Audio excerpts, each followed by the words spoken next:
In this video, we are going to show you how to install Manus AI on your Windows 10 or 11 PC. Now, you need to go to the manus.im website and go to manus.im/desktop, and you're going to be brought to this page right here.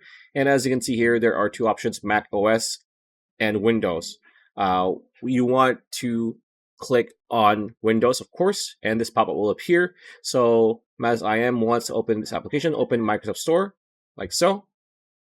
And this Microsoft Store pop-up will appear, and all you need to do is click on this. It's in Japanese because I'm learning Japanese. There we go. And just wait for it to finish installing. There we go.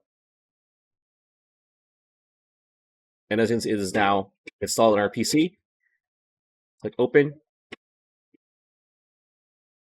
And as you can see, Manus AI is now installed on your PC. So pretty much it. That's the video. I hope you liked it. Like, comment, share, subscribe, ring that bell icon. We'll see you on the next video.